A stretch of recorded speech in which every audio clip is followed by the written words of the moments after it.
जाने एक सार्थक जीवन की ओर। कितना जिया यह महत्वपूर्ण नहीं है, कैसा जिया यह महत्वपूर्ण है। इस चैनल का, इन कॉन्वर्सेशन का एकमात्र उद्देश्य है सकारात्मकता। तो आइए सकारात्मक बने और सकारात्मकता को ही फैलाएं। आप सभी का आज के इस कॉन्वर्सेशन में हार्दिक स्वागत, अभिनंदन। बेहद खुशी की बात है कि आज जिस व्यक्तित्व से हम मिलने जा रहे हैं, आपने 300 प्लस मूवीज़ में काम कर रखा है और 1975 में सबसे पहली फिल्म आपकी फ़कीरा रिलीज हुई थी। उस समय आप 4 वर्ष के थे। आइए आप सभी के साथ बड़े ही आदरपूर्वक स्वागत करते हैं मास्टर रवि, आदरणीय श्री रवि वलेचा जी का। रवि सर, आपका बहुत बहुत स्वागत। नमस्ते। थैंक यू सो मच, आपने वैल्यूबल टाइम हमें इस कॉन्वर्सेशन के लिए दिया। नहीं, बिल्कुल, कभी भी। आई एम ऑलवेज अवेलेबल सबके लिए, लोगों के लिए, अपने फैंस के लिए। जब भी चाहिए मैं हमेशा हाजिर हूँ। Thank you so much, thank you so much. Sir, 4 साल का बच्चा, फिल्म इंडस्ट्री, और वो भी 1975, ये बात थोड़ा सा हमें क्लैरिफाई करें क्योंकि ये चीज़ समझ में नहीं आती है। अरे उस समय जो बच्चा है उसको पता नहीं वो कर क्या रहा है। आज जब जो पहली फिल्म आई उसके पीछे एक किस्सा है, वो फिल्म कैसे मिली मुझे, वो भी एक छोटा सा किस्सा है। मेरे जो बड़े भाई हैं राजेश वलेचा, मास्टर राजेश, वो भी फिल्मों में आते थे। तो वो शूटिंग कर रहे थे फ़कीरा की। तो उसमें एक सीन है फ़कीरा में जहाँ पे ज्वेलरी शॉप में शशि कपूर और असरानी भेस बदल के जाते हैं नवाब बन के, और साथ में एक बच्चा ले जाते हैं। और उनके पास पैसे नहीं है तो बच्चा गिरवी छोड़ के बोलते हैं हम बच्चे को लेने आएंगे, पैसे दे के जाएंगे। तो वो जो बच्चा था वो मेरा भाई है। तो उस शूटिंग पे जब मैं गया, जब वो सीन शूट हो रहा था, तो उसको देखने के लिए मैं गया। स्कूल की छुट्टी थी, मेरे ख्याल से कुछ जूनियर केजी सीनियर केजी में होगा। तो उस ज़माने में जितने भी आर्टिस्ट थे और डायरेक्टर था, उनके नाम के जो कुर्सी है उनके ऊपर उनका नाम लिखा होता था। अब मैं 4 साल का था और मुंह फट पहले भी था, अब भी हूँ, गोल मटोल पहले भी था, अब भी हूँ। तो मैं जाके एक कुर्सी पे बैठ गया। शॉट चल रहा है, शॉट ख़त्म हुआ, एक आदमी आता है, बोलता है आप मेरी कुर्सी पे बैठे हो। मैं बोला नहीं, मैं तो बैठा हूँ, मैं उठूँगा नहीं। ज़िद्दी था, मैं उठने वाला नहीं, आपको जो करना है करो। तो उन्होंने बोला कुछ कॉम्प्रोमाइज़ कर सकते हैं। बोला ठीक है, कॉम्प्रोमाइज़ करते हैं, आप बैठो, मैं आपकी गोदी में बैठूंगा, लेकिन कुर्सी तो यही चाहिए मेरे को। अब ये जो थे इंसान, वो थे शशि कपूर। तब उनको ये चीज़ अच्छी लगेगी कि मुंहफट बच्चा है एकदम। तो वहीं पर उन्होंने, जो डायरेक्टर साहब है, उनको बताया कि मेरे को ये बच्चा इस फिल्म में कहीं ना कहीं चाहिए। तो फिल्म फ़कीरा की जो लास्ट सीन है, जहाँ पर शशि, डैनी, असरानी जेल से बाहर निकलते हैं, तो शबाना जी का एक 4 साल का बच्चा, उनको 5 साल की कैद होती है, तो 4 साल के बाद, 5 साल के बाद जब बाहर निकलते हैं तो एक 4 साल का बच्चा है जिसको सेम आदत होती है सांस रोकने की जो शशि कपूर को है। तो उसमें वो उछालते हैं, मैं बेहोश होने का नाटक करता हूँ, आँख मारता हूँ। तो वहाँ से वो फेमस हो गया, आँख मारने वाला बच्चा। तो तब से जो शुरू हुई है, लाइन शुरू हुई है, वो ख़त्म नहीं हुई। और करते करते मज़ा आता था। इट इज़ नॉट के पेरेंट्स ज़बरदस्ती करते थे, फोर्स करते थे। It was a very nice environment. उस ज़माने का एनवायरनमेंट टोटली अलग था। बट डू यू थिंक कि उस समय उस बालक रवि ने कुछ अपना बचपन खोया? बहुत कुछ खोया। ज़िंदगी एक ऐसी चीज़ है जहाँ पर बिना खोए कुछ नहीं मिलता, और वो हकीकत है। मैंने नाम कमाया, पैसा कमाया, सब कमाया, मगर इस मेरी 18 साल की जो बचपन जो बोलते हैं 18 साल में ख़त्म हो जाता है, यू बिकम अडल्ट आफ्टर 18। तो वो 4 से 18 14 साल जो थे, वो 14 साल एक बच्चा या एक टीनेजर क्या करता है आमूमन, मैंने बिल्कुल नहीं किया। मैं भी जब 8-9 साल का था, मैं ऑलरेडी एक मैच्योर्ड 20-25 साल के इंसान के जैसे सोच रहा था। So childhood is lost, yes 100%। My teenage is lost, yes 100%। आज यदि किसी बच्चे में वो टैलेंट हो, जो टैलेंट आप में था, या जो भी बच्चा यदि इस फील्ड में कुछ करना चाहता है, व्हाट डू यू सजेस्ट? आप ऐसे बच्चे को टैलेंट में जाने का प्रेरित करेंगे या व्हाट इज? नहीं, डेफिनेटली करना चाहिए। मैं इसके खिलाफ नहीं हूँ कि वो नहीं करे, बट हाँ एक लिमिट है, एक हद है। आज के तारीख में जो पेरेंट्स हैं वो फोर्स करते हैं। इतने सारे आप टीवी पे शोज देखते हैं, उसका बैक स्टेज एक बार आप जाके देखिए। बच्चे को नहीं करना वो, मगर वो पेरेंट्स करवा रहे हैं, वो नहीं होना चाहिए। बच्चा अगर खुद से कुछ करना चाहे, please entertain him to do it. उसको प्रोत्साहन कीजिए कि हाँ वो जाके करे, अपने आप का, अपनी जो कला है अंदर वो दुनिया के सामने पेश करे। बट जो जबरदस्ती वाली चीज है वो नहीं होनी चाहिए। हाँ, जहां तक जो मैं बोलता हूँ कि मैंने मेरा बचपन खोया, यहाँ पर अगर ये भी बच्चा एक्टिंग करेगा और मशहूर होगा, वो भी अपना बचपन खोएगा। बट कहीं ना कहीं वो उस बच्चे को ग्राउंडेड रखना उसके पेरेंट्स का काम है, जो मेरे पेरेंट्स ने किया। मेरे सर पे कभी ये चढ़ने नहीं दिया कि ये मास्टर रवि है। और उस समय का मैं चाइल्ड आर्टिस्ट नहीं था। I was the one and the only child star. तो जहाँ जैसे बोलते हैं ना, राजेश खन्ना जी जो थे वो पहले सुपरस्टार थे, वैसे मास्टर रवि पहला चाइल्ड स्टार था। जो मैं दिन में 4-4 3-3 शिफ्टें करता था, एक शूटिंग से दूसरे से तीसरे। बट इतने जो पेरेंट्स थे, कभी अगर पॉकेट मनी के लिए चाहिए 10 पैसा नहीं, उड़ाना नहीं है। जो दूसरे बच्चे को मिलता है पॉकेट मनी, तेरे को भी वही मिलेगा। You are not different. जो दोस्त भी मिले वो भी ऐसे ही मिले, जो स्कूल मिला वो भी ऐसे ही मिला, जिसने ग्राउंड करके रखा, पकड़ के रखा कि यू आर नोबडी, दिमाग पे चढ़ने मत दो। तो आज का अगर वो बच्चा भी वैसे ही ग्राउंडेड रहता है तो he should definitely do it. But again एक लिमिट है, उस लिमिट में रह के करे तो उसकी भी तरक्की होगी और उसकी जो सोच है उसकी भी तरक्की होगी। अब ऐसा कौन सा चैलेंजिंग रोल था आपके इस पूरे करियर में जो आपको हमेशा याद रहेगा? और दूसरा एक और क्वेश्चन, ऐसा कौन सा इंटरेस्टिंग कैरेक्टर आपने प्ले करा जो आपको सबसे ज़्यादा याद रहेगा? एक इंटरेस्टिंग कैरेक्टर था जो फिल्म मैंने की थी तुम्हारे बिना, स्वरूप संपत, सुरेश ओबरॉय, डायरेक्टेड बाय सत्येन बोस।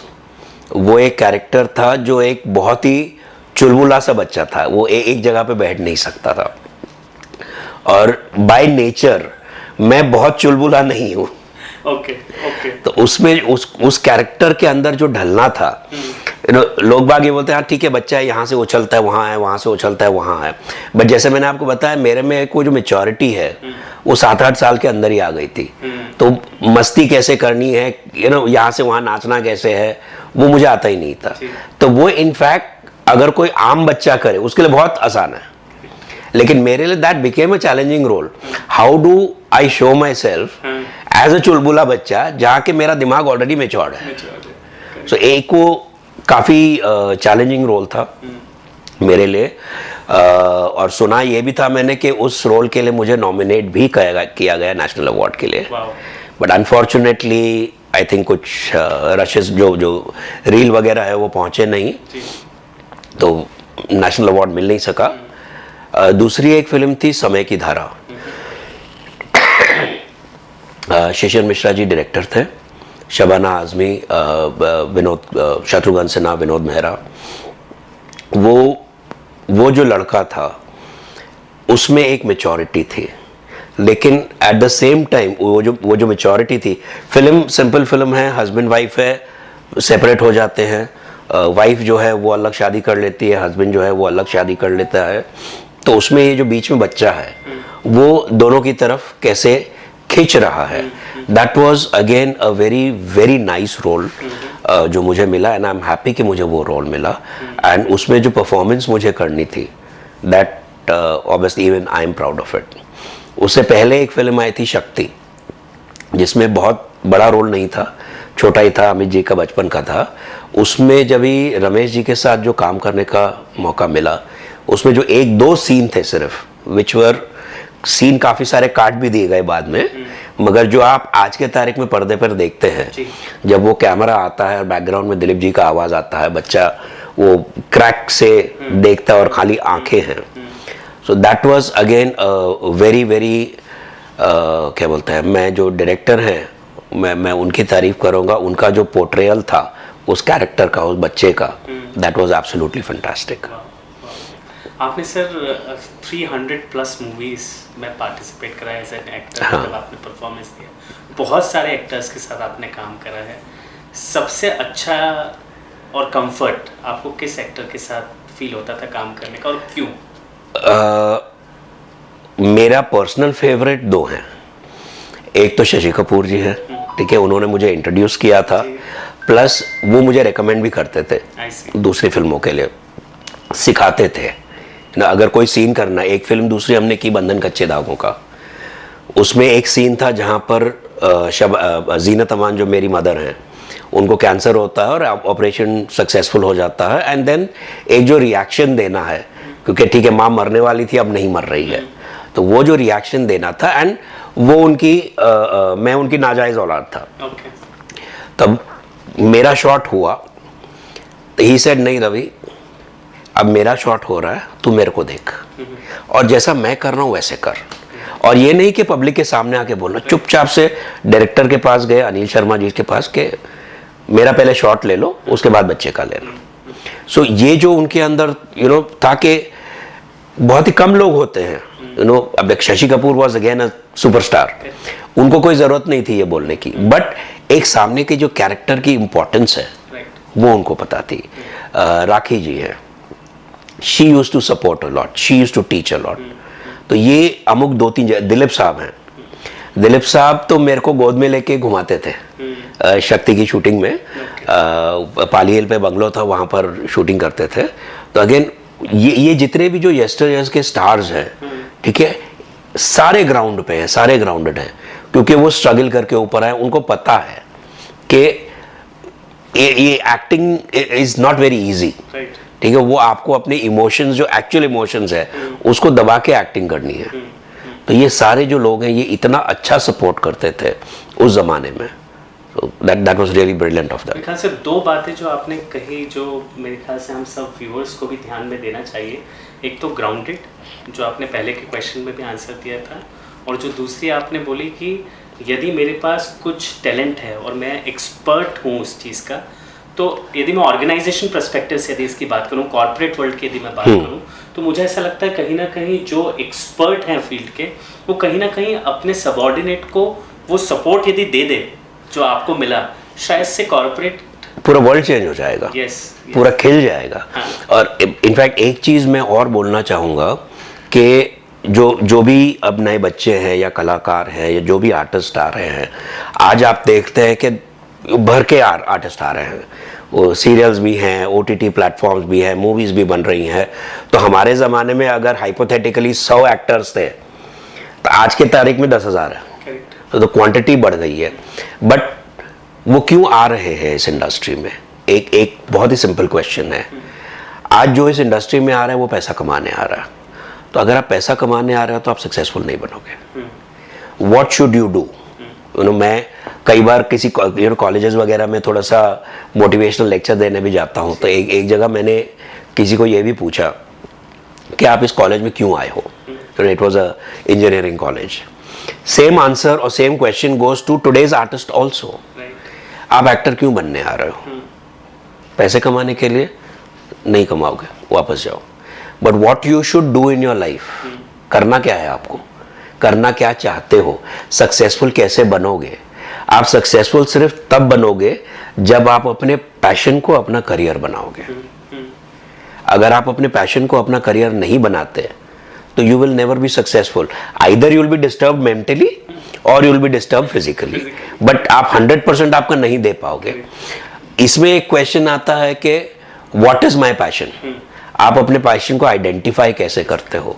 ठीक है, मुझे ये भी शौक है, ये भी शौक है, ये भी शौक है, मगर हर चीज एक सेम लेवल पर नहीं होती। जो हॉबी हो गई या शौक हो गई या टैलेंट हो गया, एक लेवल पर नहीं होती। उसमें एक चीज होती है जो पीक होती है, वो आप आइडेंटिफाई कैसे करते हो? ठीक है, मेरा आंसर हमेशा एक ही रहता है। अगर आपको रात को 3 बजे कोई आदमी उठाता है और बोलता है ये काम करना है, और आप हंसी खुशी उठ के वो काम करते हो, वो आपका पैशन है। तो आप वो पैशन है उसको आप फॉलो कीजिए। आप पैसों के पीछे भागोगे, पैसा आपके दूर होता जाएगा। आप भागते रहोगे, वो दूर होता जाएगा। आप अपने नाम के पीछे भागो, आप अपने टैलेंट के पीछे भागो। जहां आप नाम के पीछे भागना चालू किया, नाम आपके करीब आएगा, और नाम जितना करीब आएगा पैसा उतना और करीब आएगा। आपको आपकी मूवी में जो हम लोगों ने देखा है आपको एज अ मास्टर रवि, और आज मैं जो आपको मुझे अपॉर्चुनिटी मिली आपको पर्सनली मिलने की, मुझे ऐसा लगता है जो पोलाइटनेस, जो कामनेस आपके स्क्रीन पे दिखती है और जो आपसे मिलके लगे, I think it is really commendable, क्योंकि जो मासूमियत आपके चेहरे से अभी भी झलक रही है वो भी बिल्कुल उस बच्चे जैसे ही लगती है। तो thank you so much for this wonderful opportunity sir. मुझे एक चीज़ बताइए कि रियल लाइफ और रील लाइफ, ये दो चीज़ें आपने देखी है। एक जगह आपने रियल लाइफ भी बहुत सारी जी है, और बहुत, जैसे आपने कहा, एक दिन में 4-4 शूट आपको करने पड़ते हैं, और अब आप रियल लाइफ है। Which was the life you enjoyed the most और enjoying the most? To be very frank enough, एक आदमी को रियल लाइफ से निकलने में बहुत टाइम लगता है। अगर आप उस रियल लाइफ में अटक गए और कल को आपको काम नहीं मिला, you go under depression. So for me personally real life is more important, and I like my real life much better than the real life. Real life है, आपने जी ली, वो 1 दिन 2 दिन 10 दिन जो भी आपको काम मिला आपने उसको जी लिया, you are right at the top. But उसके बाद आपको रियलिटी में तो आना ही आना है। तो जो लाइफ जीनी है वो रील के बजाय रियलिटी की अगर जिए, that is much much better. तो यदि हम इस जीवन में आए हैं, और एक मेरा बहुत स्पेसिफिक क्वेश्चन है जो मैं इंटरव्यू में सभी गेस्ट से पूछता हूँ, कि खाना खाना, पैसे कमाना और दैनिक दिनचर्या के कार्य करना, ये जीवन जीने के लिए बहुत महत्वपूर्ण है, बट ये जीवन के लिए क्या महत्वपूर्ण है? क्या ये मात्र एक संयोग है या ये कोई गोल्डन अपॉर्चुनिटी है? जीवन के लिए, मेरे लिए जीवन के लिए क्या महत्व है, इसके आप अपने लिए क्या कर रहे हो वो महत्वपूर्ण नहीं है, दूसरों के लिए क्या कर रहे हो, और आप दूसरों के लिए क्या छोड़ जा रहे हो, और आपका नाम जब आपके बाद लिया जाता है तो लोग आपके बारे में क्या सोचते हैं। जब कोई इंसान सक्सेसफुल होता है, लोग उनके बर्थडे पार्टीज पे आते हैं। कोई बहुत अच्छा इंसान होता है, कोई बहुत बुरा इंसान होता है। जो कोई बुरा इंसान होता है, जब वो चला जाता है लोग उसको गालियां दे, अच्छा हुआ निकल गया। लेकिन जब वो इंसान चला जाता है और 100 लोग आते हैं ये कहने के यार नहीं जाना चाहिए था, तो वो आदमी अपना नाम, अपनी छाप कहीं ना कहीं छोड़ गया है। That is for me, that is more important than earning money. क्योंकि लाइफ एक ही है, लाइफ से आपने लिया बहुत कुछ है, ठीक है। किसी को कुछ मिलता है, किसी को कुछ मिलता है, बिना नसीब के कुछ नहीं मिलता। और कई लोग बोलते हैं नसीब में है तो आएगा, लेकिन आपको कर्म और धर्म दोनों करना है तभी आएगा। ना आप कर्म के ऊपर डिपेंडेंट हो सकते हो, ना आप नसीब के ऊपर डिपेंडेंट हो सकते हो, दोनों होना जरूरी है। मगर वो आएगा, वो आपने धारण कर लिया, आप अपने अपने ले लिया, बट जो आपको मिला है उसका शुक्राना आपने अदा कैसे किया? कुछ लोग हैं वो नहीं करते, हाँ ये भी मेरा, ये भी मेरा, ये भी मेरा, ये भी मेरा, पकड़ के रख दिया, मगर उसको भोगा नहीं। तो भोगा नहीं तो उस पैसे का फायदा क्या? उस पैसे को अगर डिस्ट्रीब्यूट नहीं किया तो उसका फायदा। मैं ये नहीं कहता कि छत पे जाके फेंको, बट कहीं ना कहीं चुपचाप कुछ सोशल रिस्पॉन्सिबिलिटी अगर हर एक इंसान थोड़ा थोड़ा लेना चाहे तो इंडिया में गरीबी 2 दिन में निकल जाएगी। सर, आपके लिए आध्यात्मिकता की क्या डेफिनेशन है? आध्यात्मिकता बहुत बहुत बड़ा टॉपिक है। उसको क्या बोलते हैं, it will take a lot of time for me to even you know go over there. एक क्या बोलते हैं उसको मैं 3-4 टुकड़ों में बांट लेता हूँ। एक है जो अपना स्पिरिचुअल फीलिंग है, एक है जो अपने अंदर नॉलेज है, एक है जो आप दूसरों को बांटते हैं। आप आज की लाइफ में देखिए, आज जो बच्चे हैं, आज 10 साल 12 साल के बच्चे हैं, उनको आप कुछ भी पूछिए उनको आता है जो हमारे को नहीं आता था। हम 10 साल में एक गाय की तरह बैठे रहते थे साइड में। आज के बच्चों के पास इंफॉर्मेशन बहुत है, आप उनको कुछ भी पूछ लीजिए वो बोलेंगे हाँ ये भी मालूम है, ये भी मालूम है, ये भी मालूम है, but they have information, they don't have knowledge. There is a vast difference between the information and knowledge. उनके पास सारी इंफॉर्मेशन है, इस बंदे ने इतने गाने गाए, इस बंदे ने इतने अवार्ड जीते, इसकी शादी इससे हुई, इसका शादी ये हुआ, माइकल जैक्सन का ये हुआ, इसका ये हुआ, but that is information that you are getting in, that is not knowledge. Knowledge is something which you gather over a period of time. जो आपकी सोच है, आपके विचार है, आप 6 आदमी के साथ बैठते हो, उनसे आप विचार विमर्श करते हो, बात करते हो, वो कुछ कहते हैं, आप कुछ कहते हो, एक दूसरे की बहस होती है, finally you come to a conclusion, so that is how you derive knowledge. आज के तारीख में वो नॉलेज नहीं है। आज अगर हम कोई दोस्ती बनाते हैं, ठीक है, हमारे इसमें था कि दोस्ती बनाने में टाइम लगता था और दोस्ती बन गई तो टूटती नहीं थी, टूटती भी थी तो टाइम लगता था।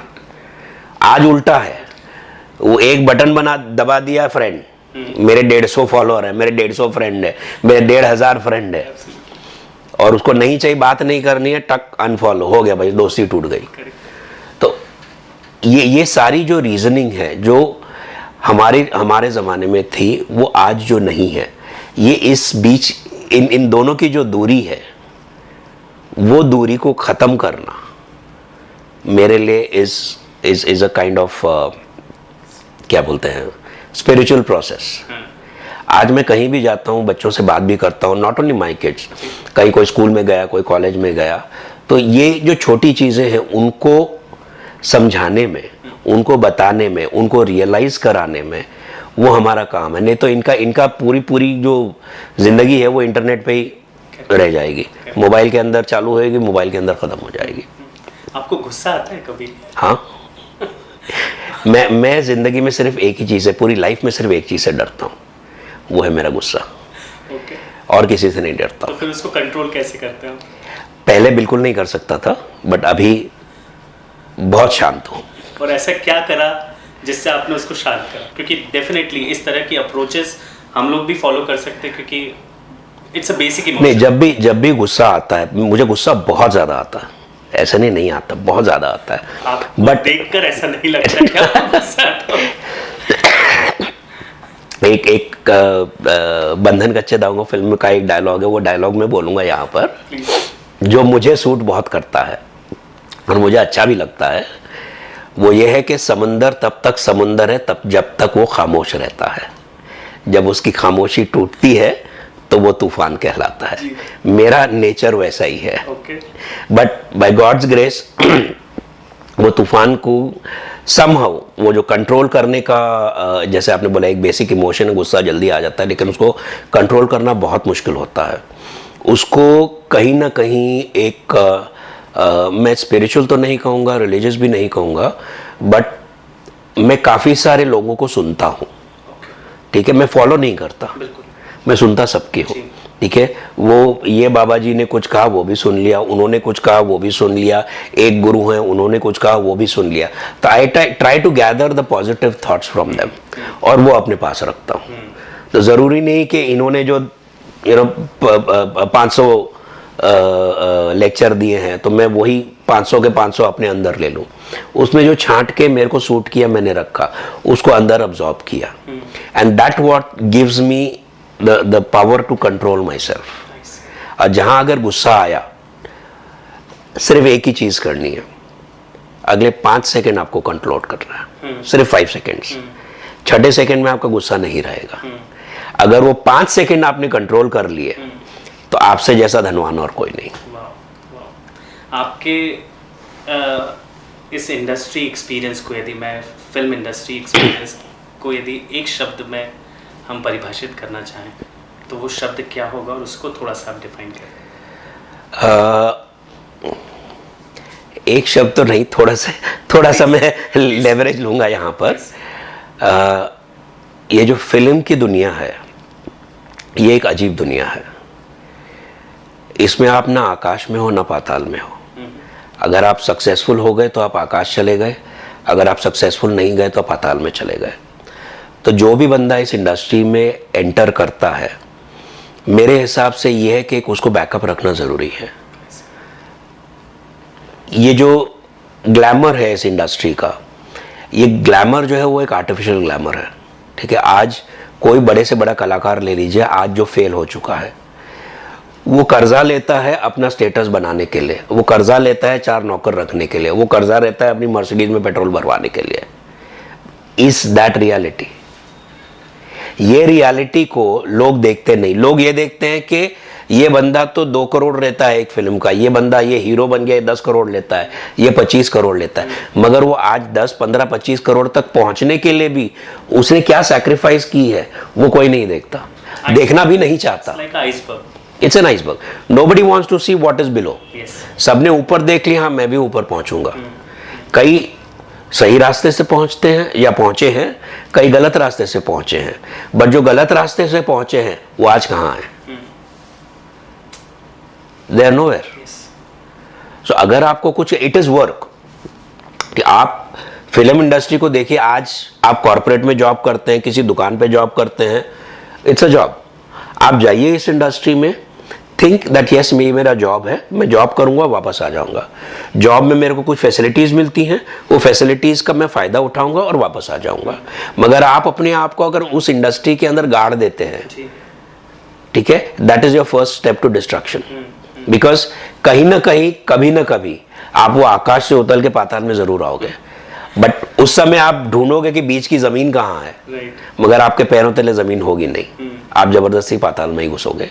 दैट इज व्हेन डिप्रेशन, ये वो जितने नेगेटिव थॉट्स हैं वो आना चालू हो जाते हैं। बट वो डिस्प्ले कौन करता है? कोई नहीं करता है। छापता कौन है? कोई नहीं छापता है। छापते सब ये है कि ठीक है वो फलाना एक्टर था, उसने 2 करोड़ की घड़ी ले ली है, 5 करोड़ की गाड़ी ले ली है, जो लोगों को लालच देती है। Basically it is a gamble. Film industry जो है एक जुआ है। वो जुआ का जो गैम्बल है और ग्लैमर है वो बहुत बड़ा है, जो सब लोग खींचे आते हैं। जैसे मैंने आपको पहले भी बताया, हमारे ज़माने में अगर 100 एक्टर्स थे, तो इस ज़माने में 100 एक्टर्स नहीं है, 10,000 आर्टिस्ट है। There is a difference between an artist and an actor. An actor acts, an artist performs. तो आज इस 10,000 आर्टिस्ट में गिने चुने 2 या 4 एक्टर हैं, which is a vast difference. जो पहले 100 एक्टर थे, आज सिर्फ 4 एक्टर बच गए, बाकी हैं 9,994 they are artist, they are not actors. So ये जो बड़ा डिफरेंस है, लोग उसको समझते नहीं है क्या है। आपने क्यों ब्रेक करा? आप स्टिल यू आर कनेक्टेड? मैं थोड़ा बहुत काम करता हूँ, बहुत ज़्यादा नहीं करता हूँ, बट अभी तो मैं कॉर्पोरेट फील्ड से जुड़ा हुआ हूँ, तो अगेन यू नो वो डबल काम नहीं कर सकता। Either I do corporate job और गो इनटू फिल्म्स। बट हाँ, कुछ देर पहले तक मैं छोटे मोटे कभी एड फिल्म्स आ गए या कोई पहचान वाला किसी ने बुला दिया, आई डेफिनेटली गो। बट वो जो रेगुलर वर्क है, रेगुलर वर्क में भी अभी बहुत सारे चेंजेस आ गए हैं। ठीक है, आज आपके ऑडिशंस होते हैं, 2-2, 4-4, 6-6 ऑडिशंस होते हैं। ऑडिशन का प्रोसेस अलग हो चुका है। हमारे ज़माने में डायरेक्टर ने एक बार आपको देख लिया, ठीक है, उसने आपका काम देखा हुआ है, इट इज़ हिज रिस्पॉन्सिबिलिटी आपसे काम कैसे निकालना है। तो आज जो डायरेक्टर की रिस्पॉन्सिबिलिटी है वो अलग हो गई है। आज कास्टिंग डायरेक्टर कास्टिंग करता है, डांस डायरेक्टर डांस करवाता है, फाइट डायरेक्टर फाइट करवाता है। तो वो जो पूरा एक काम एक के पास था, वो पूरा डिस्ट्रीब्यूट हो चुका है। तो आज की इंडस्ट्री टोटली अलग है। हाँ, बट अगर कोई अच्छा कैरेक्टर रोल मिले, I will definitely do it. उस समय टाइम भी बहुत लगता होगा जब आप करते थे? और आप यस, वो उस समय टाइम लगता था और उस समय एक्सपेंसिव बहुत था जी। यानी पहले तो वो रोल चलता थे, कैमरा के रोल चलते थे। अभी तो डिजिटल है, आपका एक हो गया, यूज करो, दूसरा डाल दो अंदर। बट उस समय जो था वो कैमरा के रोल्स चलते थे। और एक मेरा रिकॉर्ड था कि मैं कभी रीटेक नहीं देता था। शायद this was one of the reasons जहां सारे प्रोड्यूसर्स हैं या एक्टर्स हैं या डायरेक्टर्स हैं, वो मुझे फेवर करते थे कि इस बच्चे को एक बार बस समझा दो कि ये ऐसा करना है, और वो कर देता है। इसमें इनफैक्ट एक फिल्म का मैं नाम बोलना चाहूँगा जो मुझे इंटरनेट पे भी कहीं नहीं मिली। अनफॉर्चुनेटली आई थिंक वो बंद हो गई। There were some issues with the producer and director. एक फिल्म बन रही थी, चीता मेरा यार। चीता ओके। विनोद खन्ना, नीतू सिंह, राजा और रानी होते हैं, उनका बच्चा है, और अमजद खान जो है वो विलेन थे। तो जंगल में बच्चा खो जाता है, अमजद खान उसको किडनैप कर रहा है। वो एक ऐसी फिल्म थी जिसमें मैंने ऑलमोस्ट सभी जंगली जानवरों के साथ काम किया है। तो एक तो ये था कि सभी एक्टर्स के साथ काम किया है, 9 लैंग्वेजेस में काम किया है। ये जितने जंगली जानवर हैं उनके साथ भी काम किया है। In fact I might be the only child और एग्जिस्टिंग पर्सन जो एक डायलॉग सब बोलते हैं ना फिल्मों में, it is good that I am the only child. कि डायलॉग विलेन या हीरो बोलता था, मैंने शेरनी का दूध पिया है। मैं छाती ठोक के बोलता हूँ कि मैंने शेरनी का दूध पिया है, और it has been filmed. Wow. तो जो लाइनस थी वो एक उसमें बच्चा गुम हो गया है, जंगल में है, तो शेरनी के कब्ज हैं। तो इसको भूख लगती है, तो ये बच्चे जो है वो शेरनी का दूध पी रहे हैं, तो ये भी जाके चुपके से शेरनी का दूध पी रहा है, and it has been filmed. Wow wow, it has been filmed. तो ये डायलॉग मेरे लिए खाली डायलॉग नहीं है, मैंने वाकई शेरनी का दूध पिया है। चीते के ऊपर राइडिंग की है, ओह माय गॉड, हाथी के ऊपर, क्रोकोडाइल के ऊपर, अजगर के साथ काम किया है,